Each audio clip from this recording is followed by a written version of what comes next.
What if I told you the online debates that we're hearing between men and women on the internet were happening before there wasn't online? Now, I want to share a clip with you guys, like a street style interview of black men and black women talking about the opposite gender and how it is back in the 1980s. What's so crazy about this video, that these are the same talking points that we're hearing today online between men and women debates. Check this out.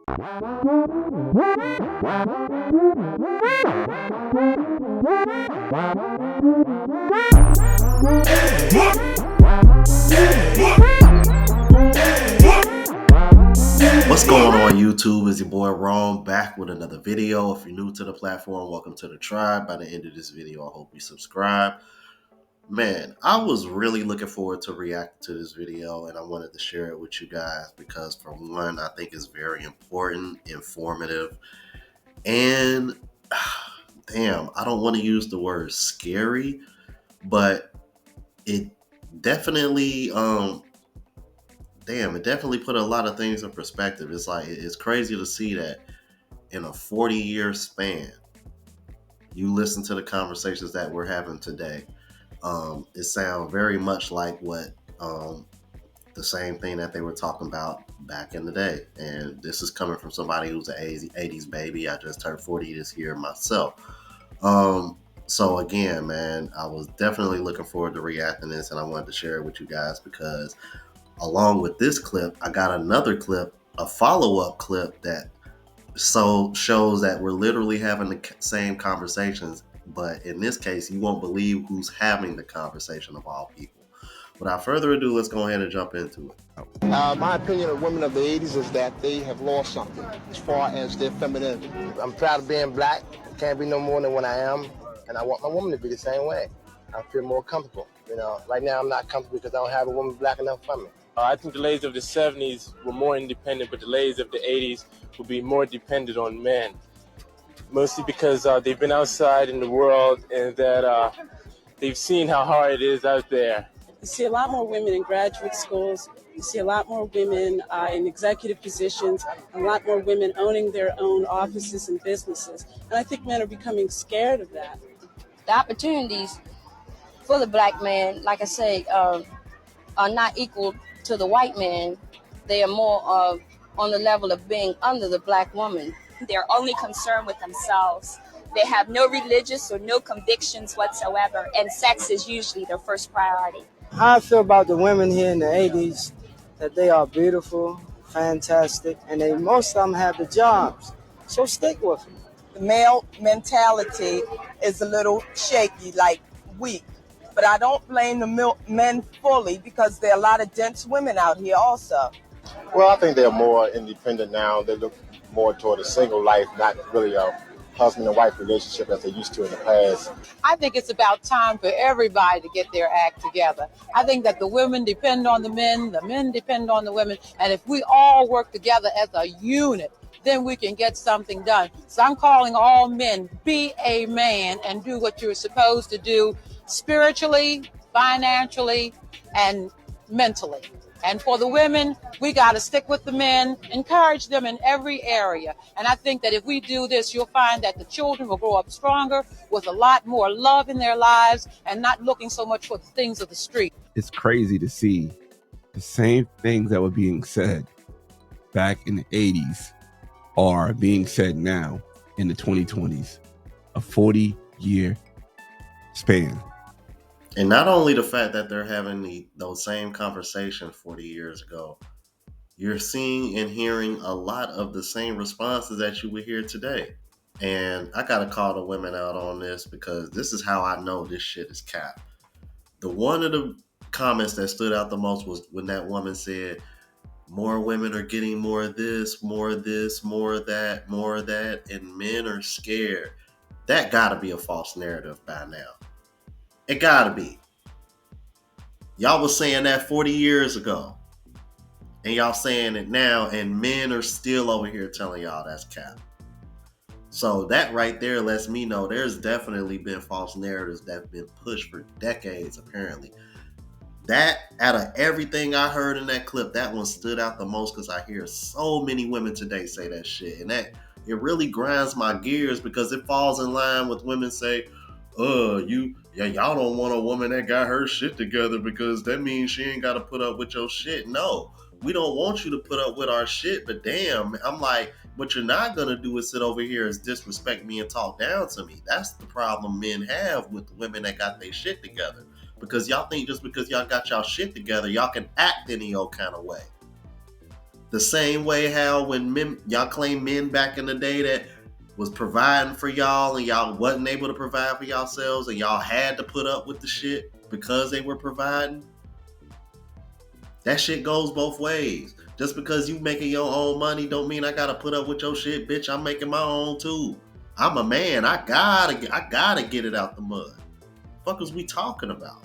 And then a couple of other comments that stood out was the one brother that said women are leaning more towards being single and not wanting to be married and have families. And then that other brother that mentioned said it feels like they're losing their femininity. Don't you hear the same men sharing those same sentiments now, saying the same thing now? So not only are we having the same discussions from 40 years ago, we're having the same responses and reactions. No progress, man. That sucks. God damn, God bless this man. Somebody had to say it. So we have spent $30 trillion on the social welfare system since 1965. Black people are poorer, and the single motherhood went from 25% to now 75 to 80%. So the more money we've spent on Black America, the less fathers we have, because Black women divorced Black men and married the government. And for y'all that may not know, that's Charlie Kirk. He debates with a lot of people, and you know it's bad when a white person who has no dog in the fight is bringing this up and bringing this issue up, should I say. And men, Black men and women, were having these conversations years ago, and here we are. And here we fast forward to now, we're still having these same conversations. So much so that other races are having conversations about Black people's problems. Yeah, let's keep it moving. Man, woman, gender war type of thing was supposed to die with Kevin Samuels. A lot of people giving opinions on certain things. Not Kevin Samuels. I'm not even, we can't even talk about Kevin Samuels and the gender war in the same conversation, because the gender war was here way before Kevin Samuels got popular. Matter of fact, the gender war pretty much started around 1965 or so. That's when you started seeing it and hearing about those conversations. If you go back to certain clips from the 1960s and hear the way men and women were debating back then, because there was debates being had. And what it was because of the idea of feminism. That's where these debates started and the gender war actually started. Because feminism was being promoted to our sisters, right? Telling our sisters they were being oppressed by their men. So that's where it actually started. Kevin Samuels was responsible for bringing things to light.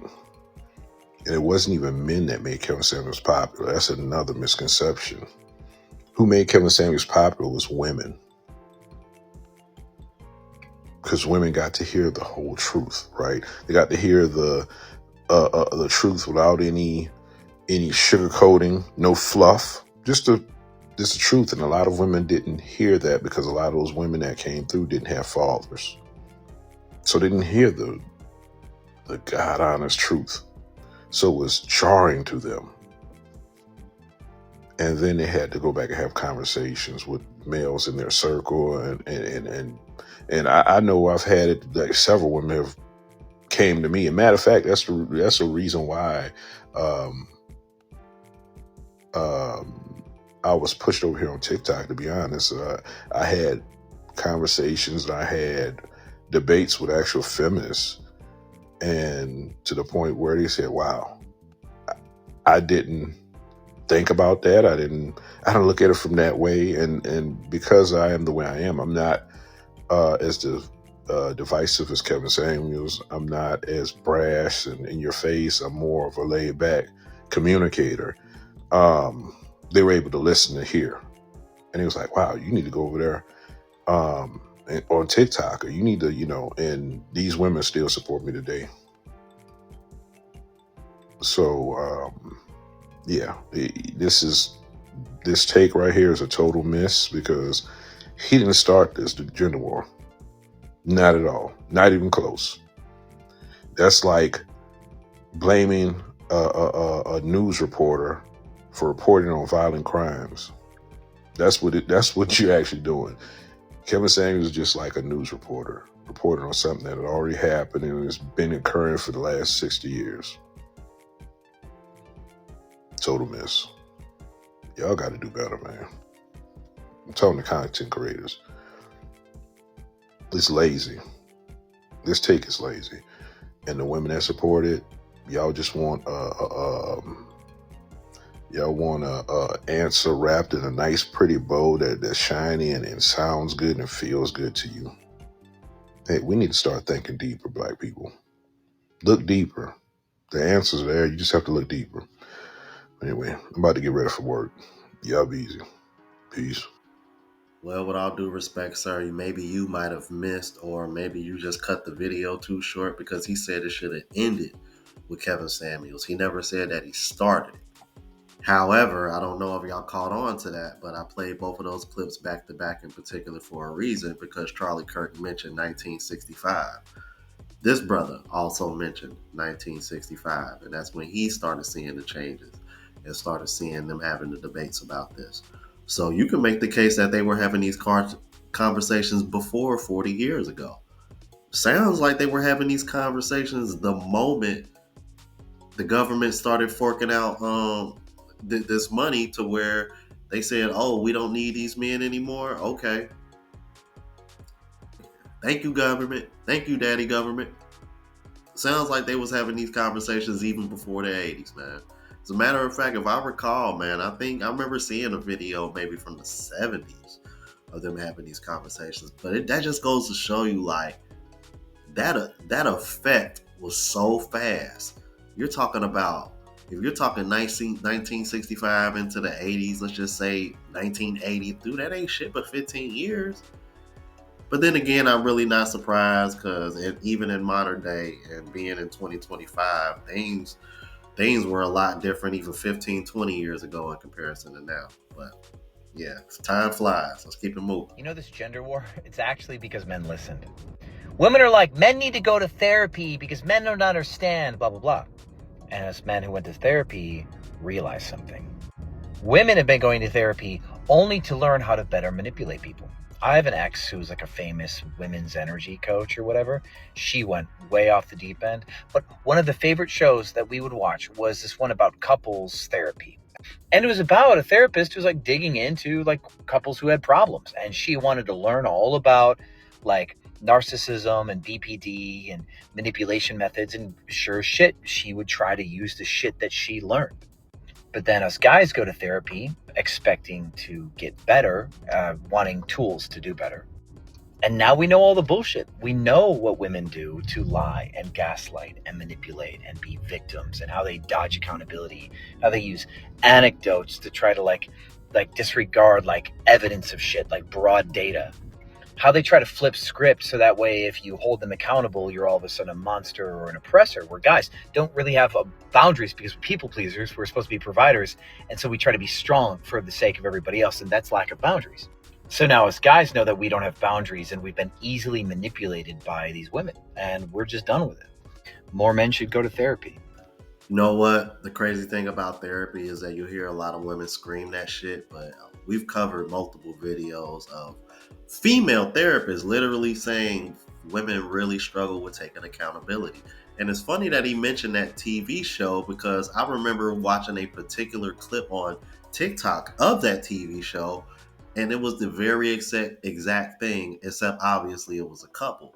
But the man was over here expressing his feelings and how the woman manipulates him and does this, that, and the third. And then the female therapist is over here like, You feel me? She's being logical and not looking at being non-biased, and the woman was just over there being real stubborn and just acting like, you feel me, like she could do no wrong. And I'm just over here like, I know this is acting, but like, that's real life. It really is, bro.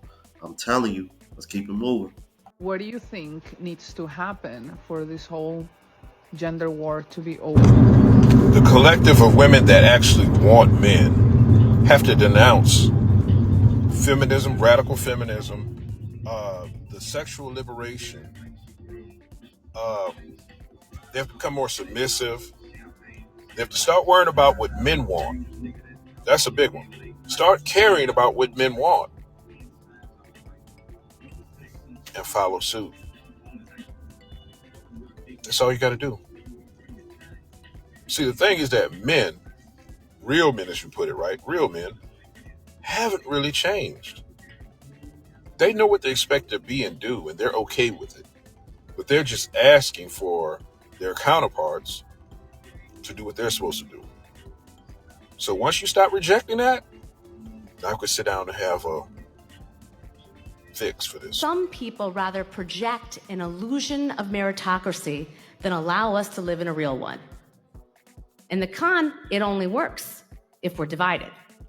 Because if we're too busy pointing fingers, we can't see that the game's been rigged all along. And once a system convinces you that it's fair, it doesn't have to change. I know how easy it is to fall for the con, even when the truth is staring right in front of you. I know because I did.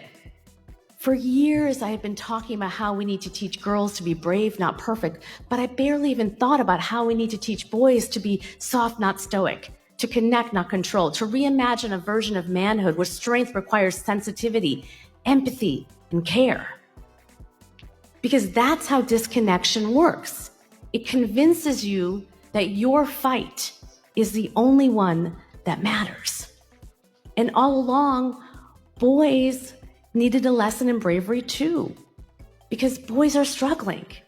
They're more anxious, they're lonelier, they're less likely to go to college, more likely to die of suicide and overdose. And instead of being handed care, they're being handed division. Not just by the podcast bros, but by a government that is actively stoking the divide.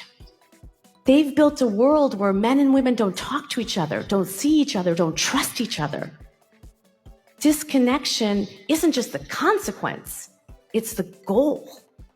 Because if we don't see each other, we won't stand up for each other.